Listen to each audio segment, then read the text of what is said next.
looking at a building in such a way that it is its own city. So when you're looking at design, really think about the psychology of the host and the user, and what is it that you want them to experience. Today, we're talking all about the future of hospitality. It's smaller, it's specialized, and it's digitalized with Rex Rogosch. Have you hit a wall when it comes to growing your business? Then welcome to Wingnut Social, helping home professionals, industry influencers, and creatives accelerate their business through an improved social media presence by translating digital influence into physical success. Whether your focus is interior design, travel and tourism, or hospitality, this is your social media tightly fastened. Now welcome the hosts of Wingnut Social, Darla Powell and Natalie Graff.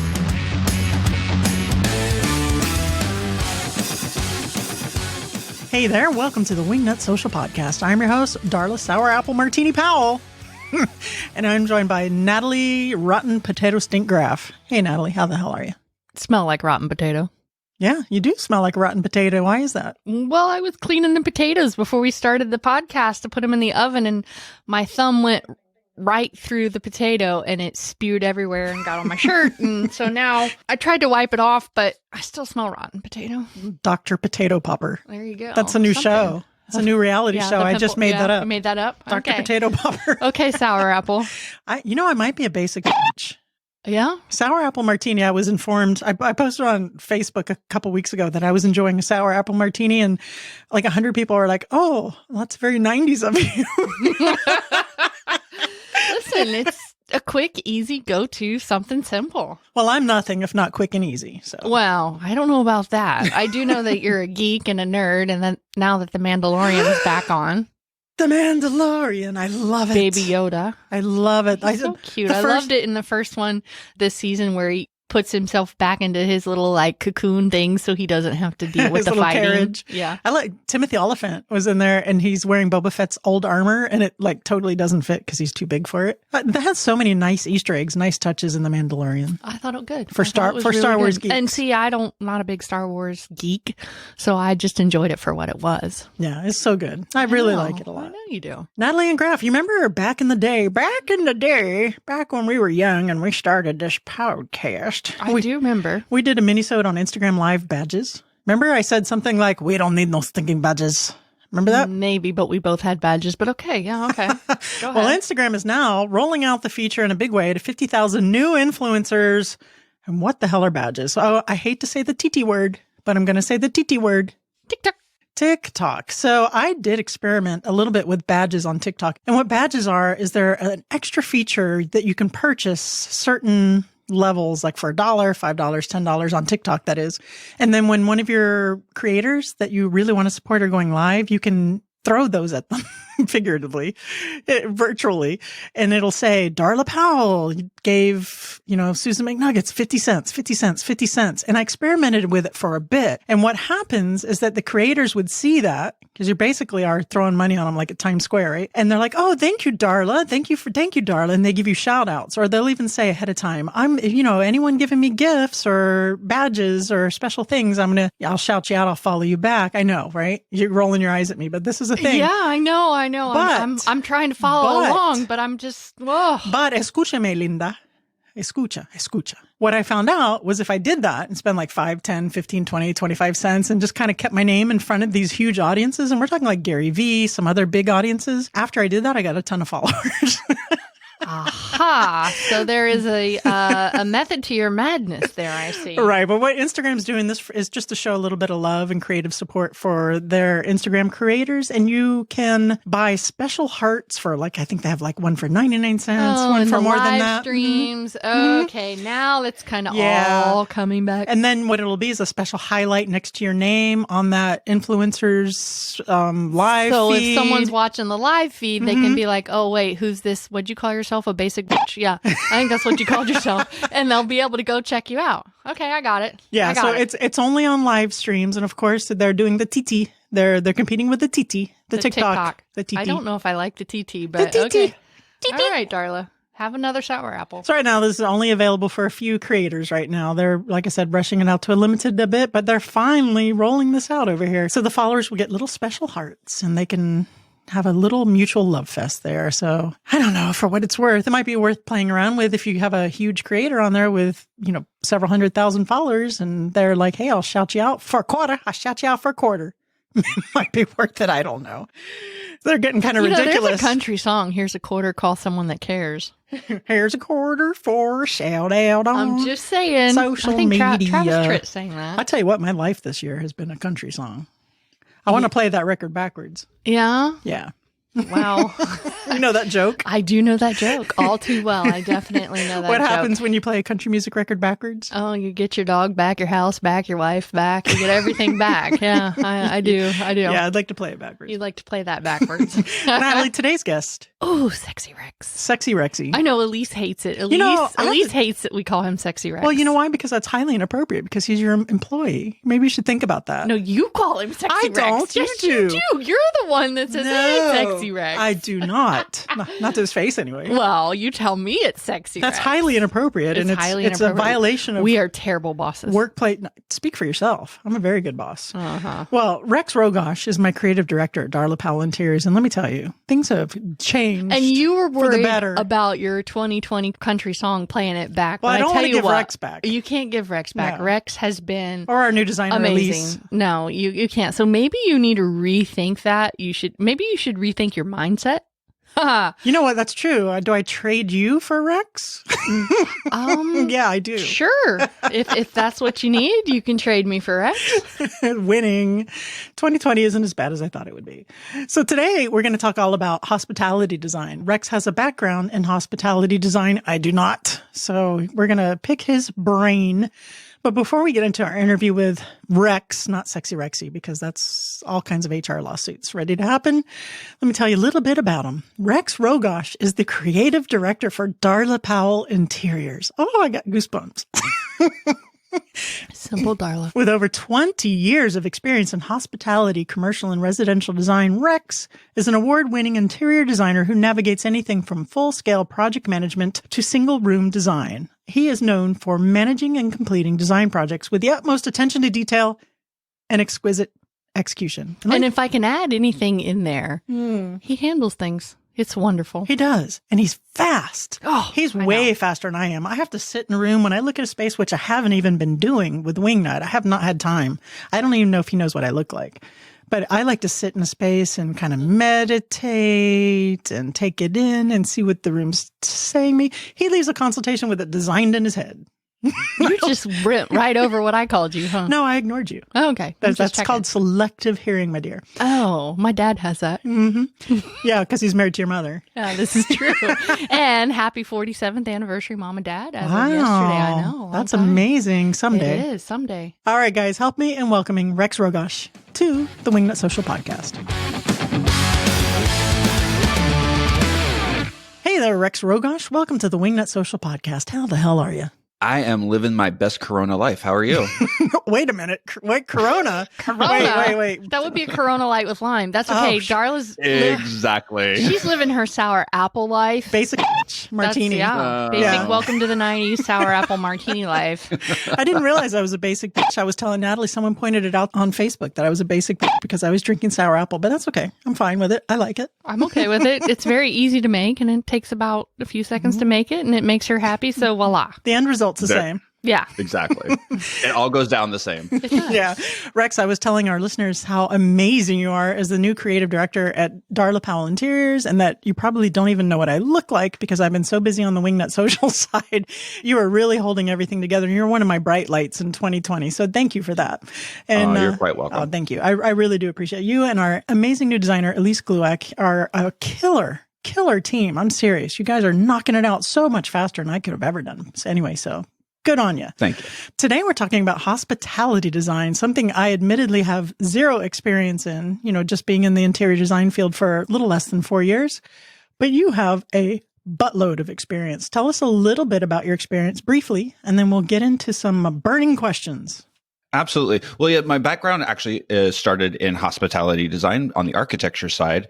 I worked for a lot of major firms that dealt with both commercial hospitality, restaurants. We dealt with casinos and hotels. Ooh. So we really did encompass pretty much all of the hospitality checkboxes and probably invented a few along the way. Okay, so when is Darla Powell Interiors getting a casino? let's make that happen. Come on now. Absolutely. Sure. No problem. Let me wave my magic wand and make sure that Vegas and Atlantic City aren't going bankrupt for the 15th millionth time.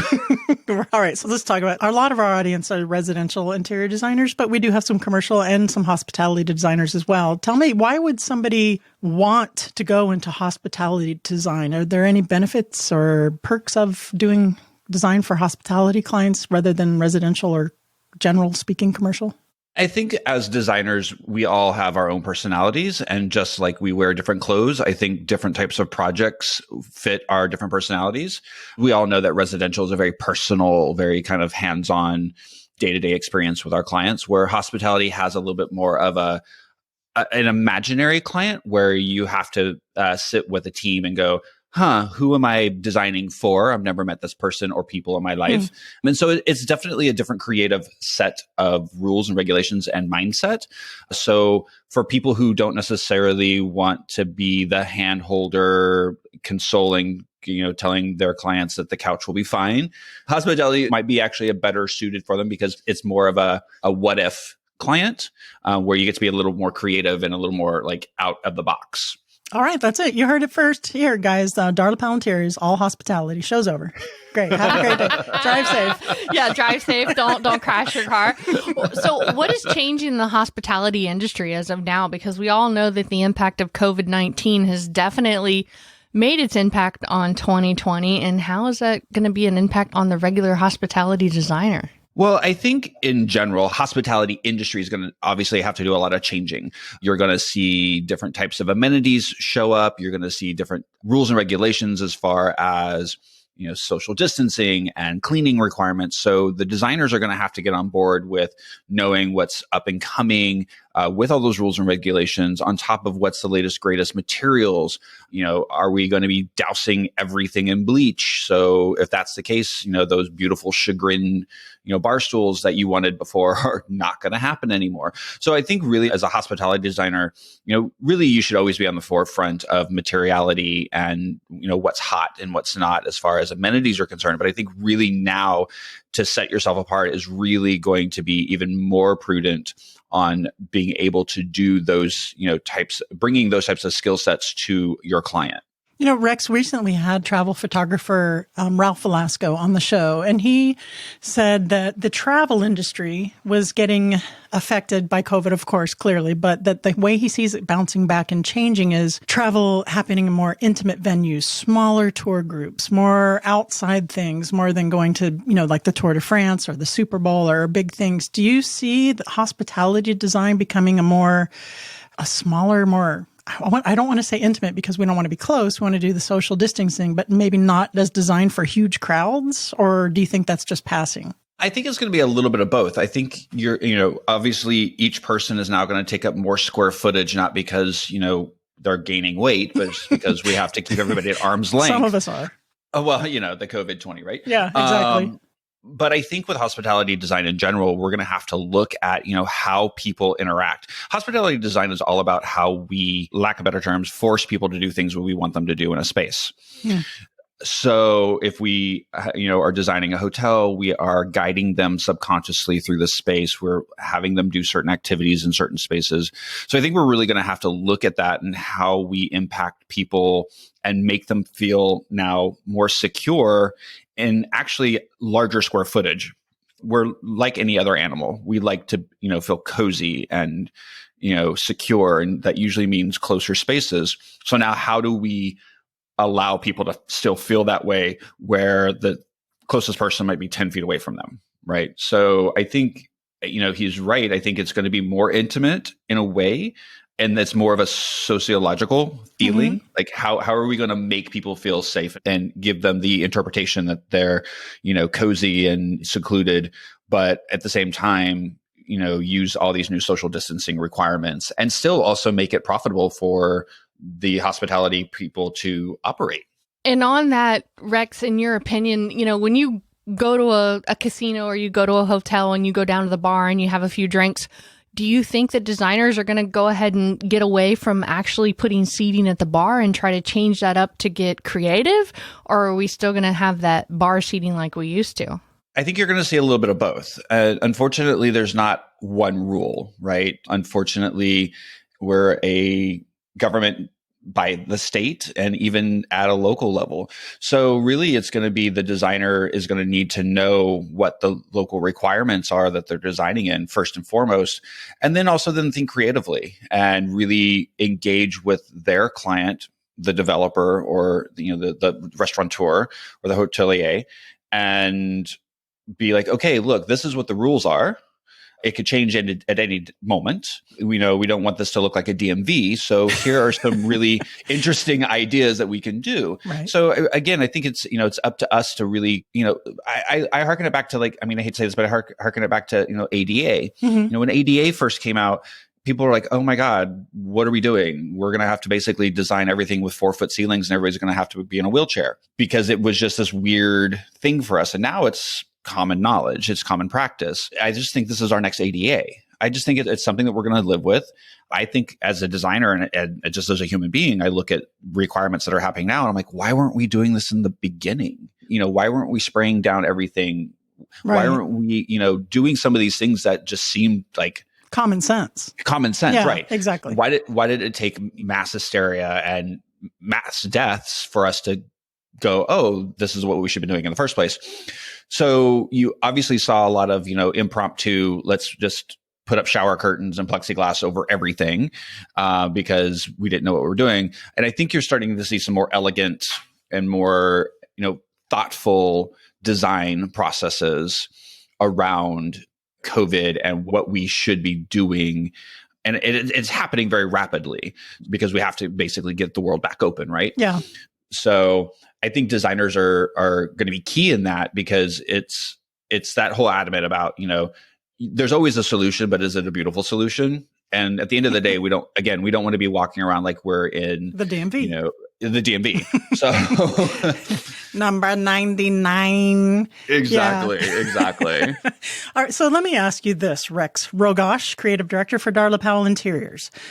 Do you think that hospitality venues, restaurants and hotels and et cetera are doing the deep dive design right now, or are they just putting Band-Aids on and seeing what happens? And if they are doing a deep dive design, how do we accommodate the current situation but keep it timeless to where they're not remodeling again in 1 year? Or do we even care about that? I think you see a little bit of both. I mean, you obviously had projects that were in the middle of construction that had to put the brakes on and go, okay, we're about to open. So those are the clients that are definitely doing the deep dive and going, okay, we need a solution because we're not going to be able to open. Mm-hmm. Yeah. And then you had the places that were already open that got forced to be closed. And they're like, okay, well, they either I hate to say this, but they either had the funds and the money and the wherewithal to do it or they didn't. So I think you see a little bit of the Band-Aid just to get them through to see if we're going to have to continue to keep doing this or if it's just going to be a phase.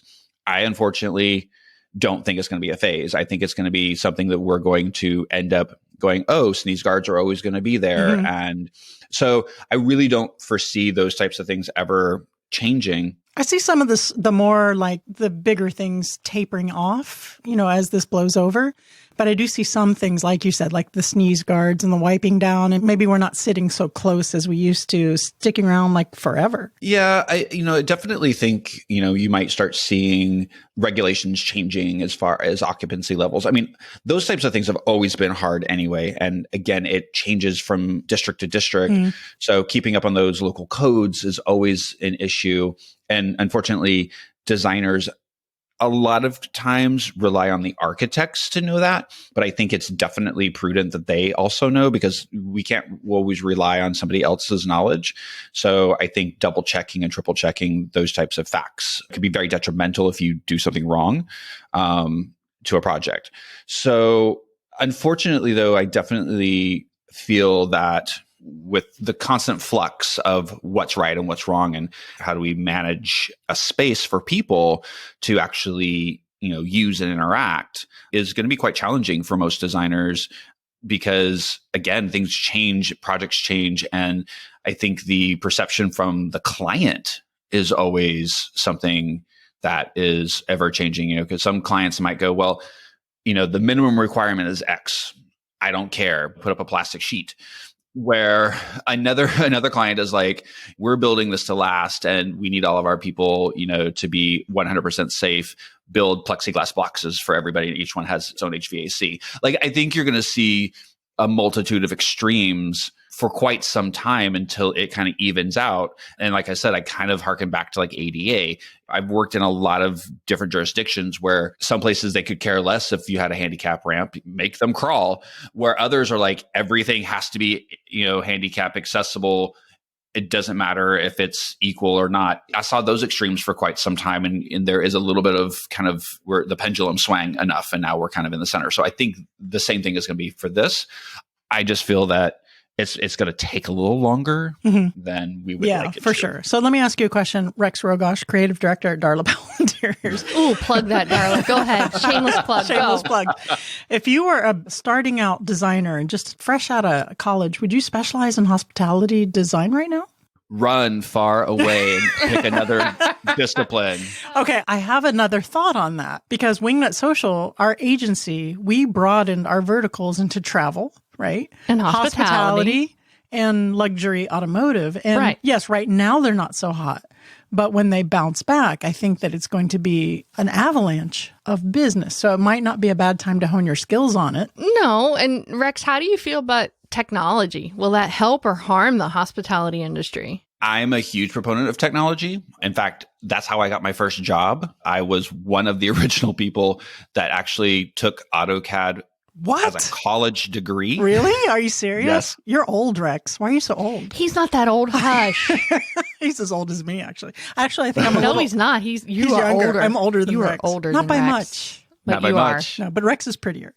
Okay. Well, I think technology is going to be a huge thing, and not just technology in the sense of you sit in front of your computer and you can draw something and you can do stuff virtually like we're doing right now. I mean, at DPI, we're doing probably 90% of our business virtually. Yeah, true. Via Zoom calls and whatnot, even procuring all of our furniture.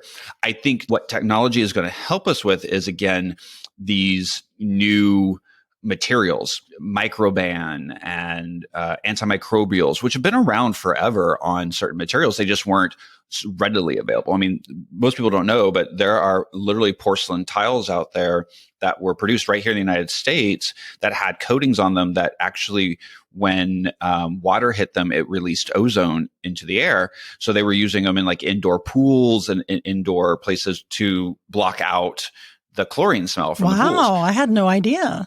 Anti-graffiti. So I think you're going to start seeing a lot of those types of products starting to show up. I think you're going to start seeing a lot more fabrics that are basically what we used to use only in hospitals that were, again, microban, bleach resistant, those types of things. I think you're going to start seeing a lot more of that technology on a more global scale, meaning it's not going to cost you $100 a yard for the fabric anymore. It should be costing us like $20 or $30 a yard for the fabric. So Natalie and I are no strangers to going to events at hotels, design events, podcasting events. That's where events are held. Luann Live was at a hotel in New Jersey.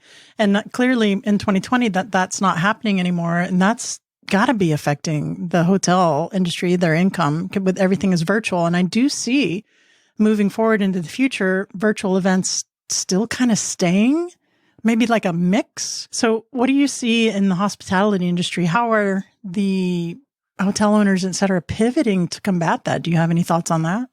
I actually, again, in amenity spaces, I think you're going to start seeing, instead of these big ballrooms and those, I think you're going to start seeing a lot more smaller technology-based rooms. So your business centers are probably going to be more like little conference rooms where 6 or 8 people can go into a room, look at a big screen, be video conferencing. And it's funny because I think about, some of the large firms that I worked for late 90s, early 2000s that had conference rooms and had video conferencing. And we thought this was like this weird thing, and people still traveled.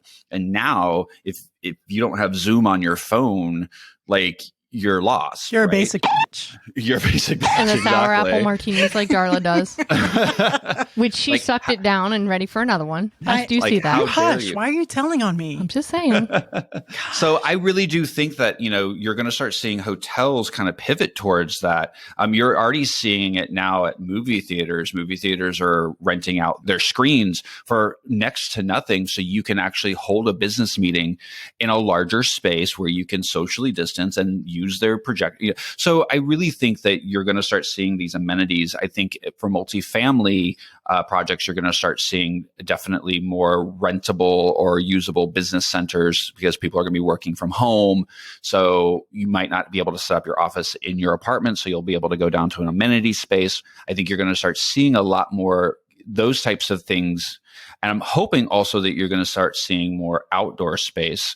I worked on several multifamily projects in the DC area, and those developers really wanted a lot of outdoor space. And so now, I've talked to them, and their apartment buildings are booming because they have so much outdoor amenity space that their tenants can use on a day-to-day basis and still have these functions and have this sense of community, where a lot of the inner city developments they're like, oh, you can have a pool and that's about it. So I really think you're going to start seeing a shift again in how designers are approaching and making their buildings more livable and more environmentally friendly. Yeah. Is there any, just a few of those pointers maybe that we could offer some hospitality designers that are going to adjust to the new normal of today? Yeah, the ones who aren't listening to you that are going to do it anyway. Yeah, the ones that, shed some of your experience on us. Go ahead.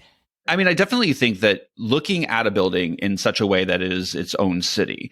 So when you're looking at design, really think about the psychology of the host and the user, and what is it that you want them to experience. And look at new ways of giving them experiences that are enjoyable, but are also safe. And so does that mean, creating these rooftop gardens? Not only is that environmentally great, it helps a multitude of things. We can do a whole podcast on just that. But it also, now it's square footage that you might not have used before that allows for social distancing. It's outdoors, which is apparently better for you than being indoors. So I really think that we really should kind of take a pause as designers and start looking at our buildings and looking at really what we want to convey and how we want to convey it in a more respectful and insightful way, instead of just blowing through things, and really kind of holding our developers and our contractors on a leash in a way, going, okay, let's slow down 5 seconds and let's really talk about this and really make sure that we're doing something that we're not going to regret or is going to be detrimental and not allow people to enjoy what we're building for them. I have an idea or a thought that I think how hotels might adjust. I'm sitting down. Go ahead. That might adjust to the virtual meetings, the virtual events. I see the storm clouds Thank coming you. in. Yes. We've met. So I think this is an idea that I have. If I was a hotel owner, what I would offer, because I have a friend of mine who does live events, and she wanted to do kind of a hybrid live event at a hotel or situation, have this set, have it filmed, have a minimal audience, and then still broadcast that virtually. So I could see that working, them offering, okay, here's the ballroom, here's the set, here's the venue. Well, it might limit your live audience, but you're still going to have the audience sounds, the audience noises, and you can still broadcast that out. I can see that being like a hybrid solution for hotels. Absolutely. I mean, hotels have an enormous amount of square footage that is rentable. I mean, that's what a hotel is. Basically, if you're designing a hotel, if there's square footage in that hotel that is not a rentable space, then it's a loss leader. So part of that's obviously on the hotel people. I think also part of it is on the designers to come up with these solutions for them. So if a hotel person comes to you and says, hey, I need a remodel because I'm not doing X, Y, and Z, maybe the designer looks at the space and goes, hey, dude, you've got this. This is what you should do. And not necessarily to talk yourself out of getting a job or talk yourself out of a design project. But I think it's a way of gaining that trust of that hotel person, because that hotel person probably owns more than one hotel. Oh, right? yeah, good point. So it's not always about how much money you can make off of that one project. It's what is the long game? And I think that's what we need to start looking at, especially with us not knowing what the outcome of the world events as we know it are right now. So let's look at the long game, and let's look at, how we can help out our people who are coming to us as professionals. And I think the other thing, really is important is being that professional and being that voice of reason and being that expert that they're coming to you for. And then also knowing that if you don't have the answer, go, I don't have the answer, but let's do the research and let's bring in those people that do. Like Rex. Let's bring in Rex.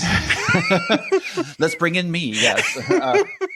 No. We have dibs. We have our claws and hooks in him. You cannot have him. Rex, could you get us a hotel? Okay, great. Thanks. Rex, this has been a very elucidating conversation on hospitality design. Thank you so much. But now I have to ask you if you're ready for the What Up Wingnut round. Oh, hold on. It's empty. So yeah, go ahead. Now it's time for What Up Wingnut. Rex Rogosch, if you were a tree, what kind of tree would you be and why? I would be a tulip tree. I think that's what they're called. Is there a tulip tree? I call them a tulip tree. I don't know what they're really called. So there's this tree that blooms these beautiful giant pink flowers, and they bloom in the fall. Aw. And they're actually popular around here in Florida. Here being Hong Kong orchids. I know. That's kind of what I'm thinking we of. We have one over the pond. They're angel, what you call it? Oh, the poisonous ones? Yeah, the poisonous.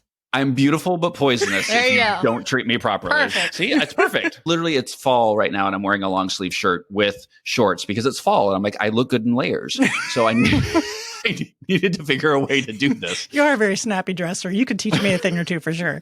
My jeans and a t-shirt, jeans and a t-shirt, jeans and a t-shirt. I'm not a lesbian. Okay, what would the hashtag on your tombstone be? Team too much. If you could only be one Golden Girl, who would it be? I mean, they already call me Blanche. I am not surprised. And last but not least, please recommend a book that has had a profound effect on you, either personally or professionally. Okay, well, I don't read. He's like me. And you're not Amish. You can read though, right? I can't. Okay, so fun fact. The reason why I don't read is because the actual reading puts me to sleep. Well, okay. How about listening? Literally, I'll get 3 sentences and I'm gone. What about audiobooks? Audiobooks I've done, but I don't know. I'm such a geek when it comes to books. I had an architectural library. For me, I like the history and the why. Why was a building built and why was a car designed the way it was? So I have all these design. I mean, my life really evolves around design. So most of my books are really about the architects and designers that I admire on a day-to-day basis. All right, we'll take that as an answer. So let me ask you another one, an extra one. What's your favorite type of architecture? So my favorite type of architecture is, this is going to be a very convoluted answer. So I'm warning you now. Oh God, I take it back.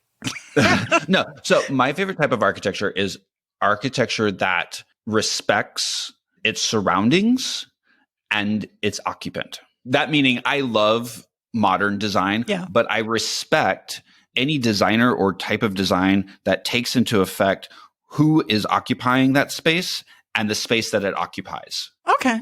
That's a very politically correct answer. But it's true. Speaking of, the day that we're recording this is election day. God, I hope we live through the night. Well, look, I have a compound. Look, I had a dream the other night. I'm going to tell you this dream. Oh, no. So I have a compound and I have this street. And I've already decided that in the event of the zombie apocalypse, which will probably happen at midnight tonight, I am safe. And what is going to happen is I have a map of the area in which I live going to be put on the wall. And I'm clearing out a space with shelves. And as each house becomes zombified and the people leave, I'm going to go to that house, take everything that I need to survive for the next 400 years. Right. And I'm just going to systematically, like last man standing, go house by house. And then I'm going to clean those houses, put a fence up, and then invite non-zombie friends to come live in those houses and protect them. Oh, I could do that. I'm a retired cop. I can protect a house. You're on the list. You just have to leave the third world country and come up to the second world country. Okay, deal. Rex, thank you so much for joining us on the podcast. We really appreciate it. I love the work that you're doing at Darla Powell Interiors. You've been a lifesaver. Thank you. Thank you so much. Enjoy another martini on me. Have a terrific Corona evening. Light. Were you not listening to him? Enjoy another Corona on me. It's okay, Rex. I got you. I got you, Rex. Look, I'm moving slowly into the harder stuff because I have to pace myself depending on what happens tonight. It's a crescendo game. Thanks, Rex. Thanks, Rex. You're welcome.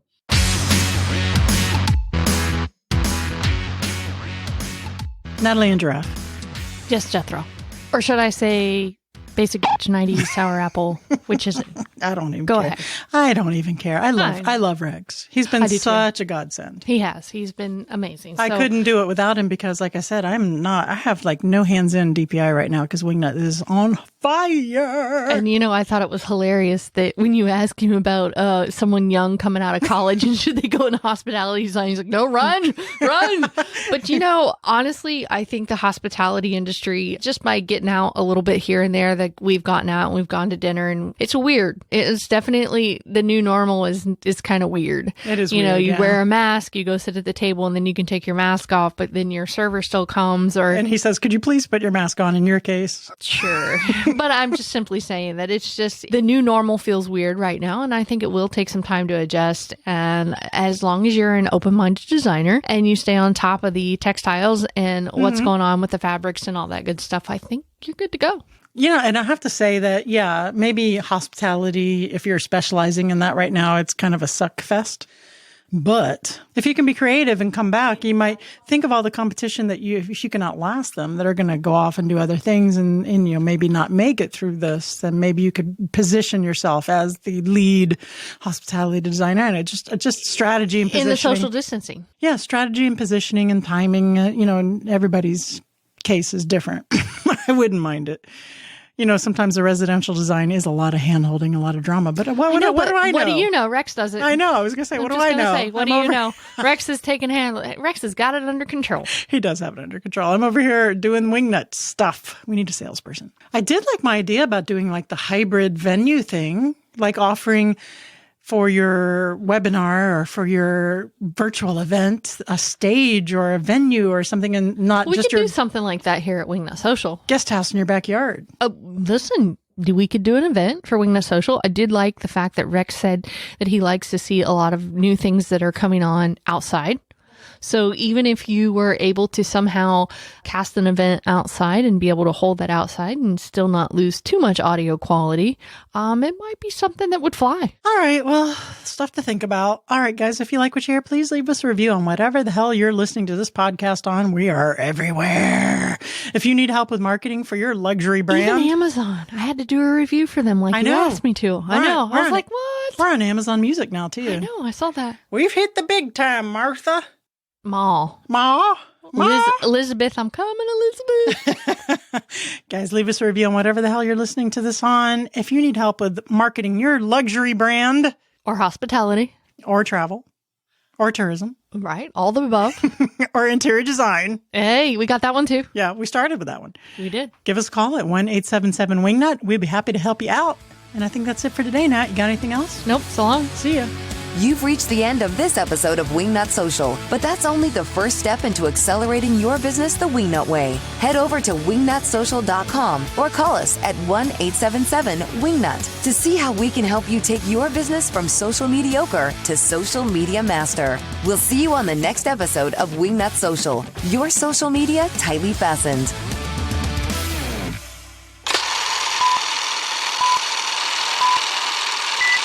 Okay, wow. I have Okay, wait. no, it's my turn. Yes. If you were, As far away from me. yeah, I was you want to be doing like other things. 3 to 4 inches from that bad boy. I could what say she said. I could say some really bad things about this. I already did, Rex. I said that's what she said, but What is the future of hospitality? What is the future of hospitality? Hospitality is hard How to many say. sour apples have you had? Hospitality, I am gay. Okay. Oof, that potato smelled. Yeah, it's the potato.